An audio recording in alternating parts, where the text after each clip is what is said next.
La communication commence avant même de dire un mot. Vous est-il déjà arrivé de rencontrer quelqu'un dans la rue, comme dans un film? Vous n'avez jamais rencontré cette personne, vous ne la connaissez pas, mais vous sentez de loin qu'il y a quelque chose. Vos regards se croisent, comme dans un film.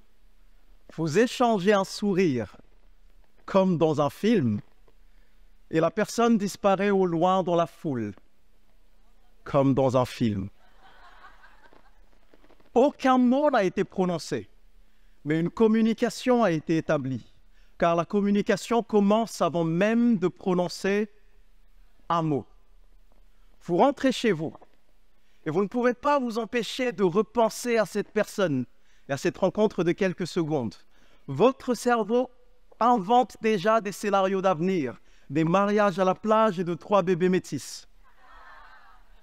Vous ne savez pas si vous allez revoir cette personne un jour, donc vous reprenez cette ruelle de temps à autre, en espérant recroiser ce bel inconnu, comme dans un... Ah, vous aussi. Parce que la communication commence avant même de prononcer un mot. Cette personne a réussi à avoir un impact dans votre vie sans dire quoi que ce soit, car la communication commence avant même de prononcer un mot. Mais si vous aussi, vous aviez ce pouvoir, et si vous aussi, vous pouviez capter l'attention du public avant même de prendre la parole, et si vous aussi, vous pouviez avoir un impact avant même de dire bonjour.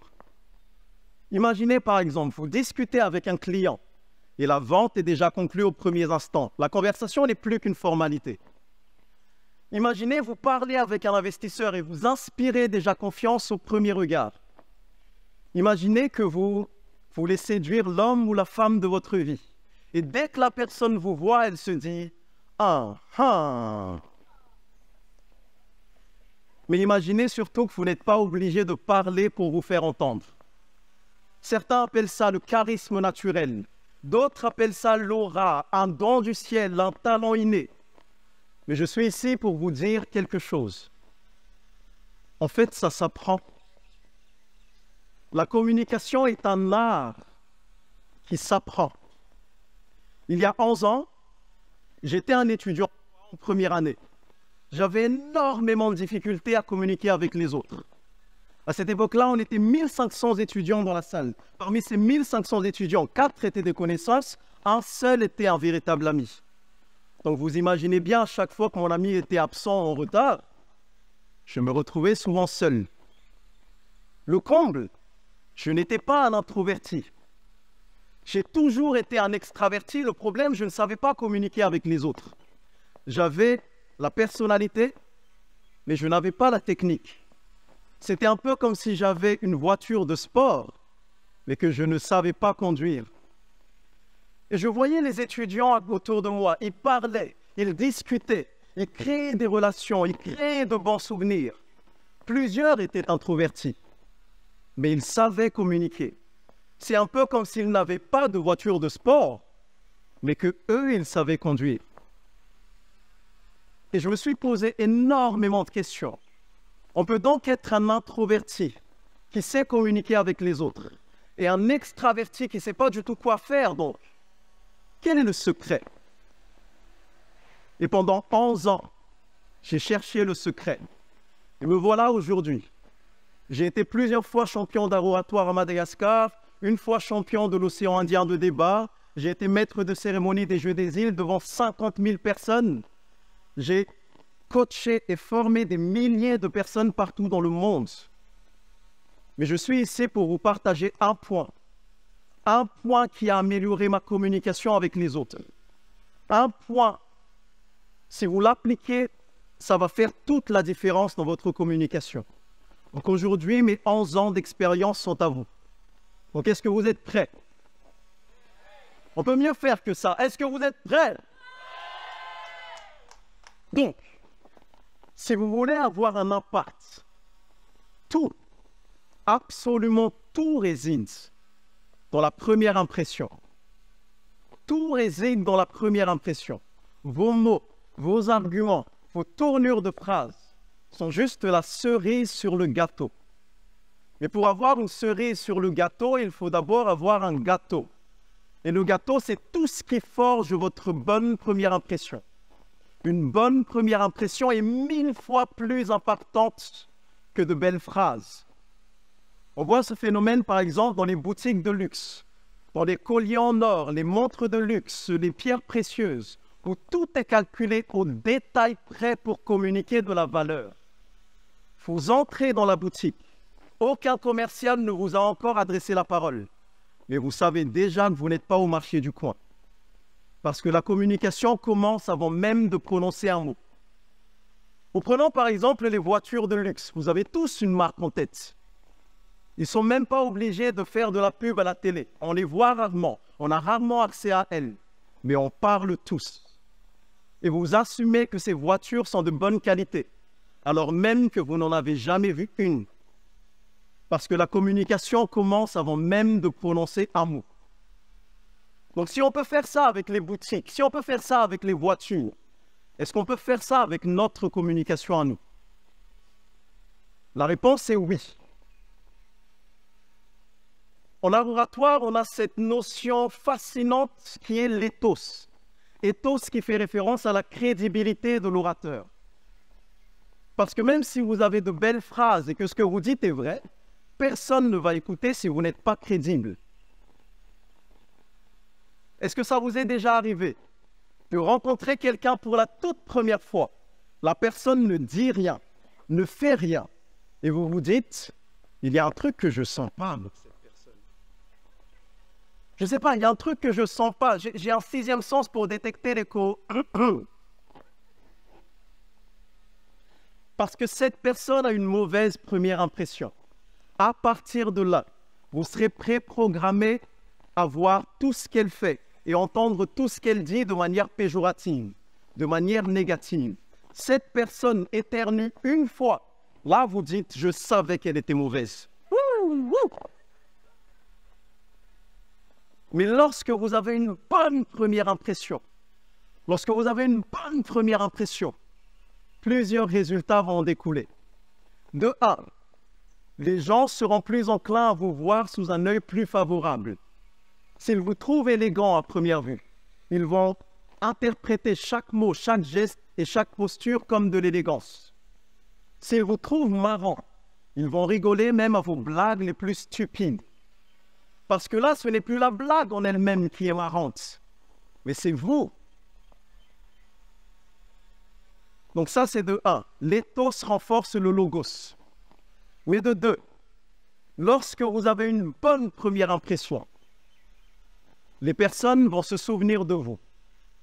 Les gens vont se souvenir de qui vous êtes, de ce que vous avez dit et de comment vous l'avez dit.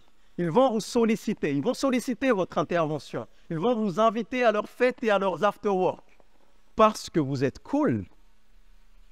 Mais surtout de 3, si vous avez une bonne première impression, les gens vont plus facilement vous pardonner à chaque fois que vous faites des erreurs. Et je dirais même plus, ils vont eux-mêmes vous chercher des excuses pour justifier vos mauvais comportements. Si j'ai une bonne première impression auprès de vous, par exemple, est-ce que ce serait vraiment un gros problème pour vous si j'ai un blanc et que j'oublie mon discours, là, tout de suite? Ce serait beaucoup plus un problème pour moi que pour vous. Mais vous allez me dire, non, ça va, ce n'est pas grave, ça arrive. C'est très difficile de faire un discours, mais pour le peu qu'on a vu, on a apprécié. Merci, Steve. Mais si j'ai une mauvaise première impression auprès de vous et que j'ose oublier mon discours, vous allez voir ça comme un manque de respect. Parce que j'aurais dû mieux me préparer pour vous. Ce que j'ai fait n'a pas changé. C'est votre interprétation qui change en fonction de vos impressions. On est bien d'accord? Donc si on est d'accord sur ce point, et on peut être d'accord sur ce point, la question qui se pose maintenant, c'est de savoir comment je fais donc pour renforcer ma bonne première impression. Comment je fais pour renforcer mon éthos? Et vous pouvez faire quelque chose. Si vous voulez avoir une image de marque, une bonne première impression, vous devez d'abord avoir une preuve tangible de votre image de marque. Une preuve tangible. de votre image de marque. Vous voulez par exemple qu'on vienne une image d'expert dans un domaine. Peut-être qu'un diplôme serait d'une aide précieuse pour prouver votre image de marque. C'est possible de la meilleure université ou de l'institution de référence dans ce domaine. Parce que même aujourd'hui, même si on sait qu'un bout de papier ne prouve en aucun cas vos facultés intellectuelles, c'est toujours mieux d'en avoir que de ne pas en avoir. Parce que là, c'est une preuve tangible. Donc il faut avoir une preuve tangible de votre bonne première impression, de votre image de marque. Et une fois que vous avez ça, une fois que vous avez votre preuve tangible, vous commencez à avoir une réputation. C'est quoi votre réputation? Votre réputation est ce que les gens disent de vous lorsque vous n'êtes pas dans la salle. C'est ça votre réputation. Si Elon Musk entre dans cette salle en pyjama et qu'il bafouille à chaque fois qu'il fait un discours, vous allez quand même écouter. Pourquoi? Parce que c'est Elon Musk. Son ethos est puissant. Sa réputation le précède. Donc si vous pouviez vraiment être tout à fait honnête envers vous-même, quelle est votre réputation? Qu'est-ce que les gens disent de vous lorsque vous n'êtes pas dans la salle? Et si votre réputation est un tantinet négative, comment pouvez-vous faire pour contrecarrer ça? Parce que rien ne vaut une première bonne impression. Rien ne vaut une bonne réputation. Communiquer de la valeur avant même de prononcer un mot. Et comment vous faites donc lorsque vous n'avez pas encore une bonne réputation, une réputation solide? Comment vous faites lorsque vous n'avez pas encore une preuve tangible de votre image de marque? Allez, on va dire par exemple que vous venez d'avoir votre diplôme et que vous commencez tout juste votre carrière professionnelle. Vous n'avez ni réputation solide, ni preuve tangible de votre expérience. Donc comment on fait? On peut faire quelque chose. Une des choses que vous pouvez faire, par exemple, c'est de faire attention à votre look. Les vêtements que vous portez, vos accessoires, parce que c'est la toute première chose que les gens vont voir. Vous allez me demander, donc Steve, est-ce qu'on doit tout le temps s'habiller en tenue correcte pour avoir une bonne première impression? Pas du tout. Vous devez d'abord être à l'aise dans vos vêtements, c'est la base. Parce que si vous n'êtes pas à l'aise dans vos vêtements, ça ne va pas marcher. C'est un peu comme avoir un trou dans ses chaussettes. Et vous connaissez la technique. Lorsqu'on a un trou dans ses chaussettes, on enfile la chaussette à moitié, on plie la chaussette sous le pied et on le met dans la chaussure. Vous rigolez parce que vous avez eu la même enfance que moi. Et vous êtes quand même mal à l'aise parce que vous pensez que tout le monde va voir. Syndrome de l'imposteur. Donc il faut être à l'aise dans ses vêtements. Mais on sait également que le vêtement est un code. Le vêtement est un code. On ne va pas à un mariage en short et claquettes. Les gens vont rigoler. Mais de l'autre côté, on ne va pas à la plage en costume 3 pièces. Les gens vont se marrer. Il y a un code. Ce que j'ai appris au fil du temps, par exemple, c'est que si j'entre dans un bureau, tout le monde est en costard-cravate. Je suis le seul qui me pointe en jean, t-shirt et sneakers. Les gens ne vont pas me prendre au sérieux, sauf s'ils me connaissent déjà. Parce que je n'ai pas les codes. Mais de l'autre côté, si je parle avec une équipe sur terrain, tout le monde est en jean, t-shirt et sneakers. Je suis le seul à me pointer en costume 3 pièces. Les gens ne vont pas tellement apprécier, sauf s'ils me connaissent déjà. Parce que je n'ai pas les codes. Donc avez-vous les codes de votre environnement? C'est beaucoup plus facile d'entrer en contact avec quelqu'un lorsque vous avez les codes. Et là, vous allez encore me demander, donc Steve, est-ce que je dois tout le temps donc adapter mon style vestimentaire par rapport aux autres? Pas du tout. Déjà, vous n'adaptez pas votre style vestimentaire par rapport aux autres, mais par rapport à votre environnement. C'est différent. Mais vous le faites seulement et uniquement lorsque c'est important pour vous. Lorsque vous savez qu'un effort supplémentaire peut vous aider à atteindre votre objectif, là, vous le faites. Donc, vous n'allez peut-être pas faire des efforts à cette réunion de famille où tout le monde vous déteste déjà, mais vous allez peut-être faire des efforts à cet entretien d'embauche, parce que c'est important pour vous. Une fois que vous avez une bonne première impression grâce à votre look, qu'est-ce que vous pouvez faire maintenant pour avoir une bonne première impression? Vous pouvez maintenant adopter un langage corporel qui inspire confiance. Un langage corporel qui inspire confiance avant même de prendre la parole. C'est quoi un bon langage corporel? On va commencer par la posture. C'est quoi la bonne posture? Dos bien droit, épaules carrées, menton parallèle au sol. Ça, c'est la bonne posture. À cette époque où la technologie est partout et nous sommes toujours courbés sur nos téléphones. Même au lit, nous sommes comme ça. Je vous mets au défi de vous redresser et de reprendre votre couronne.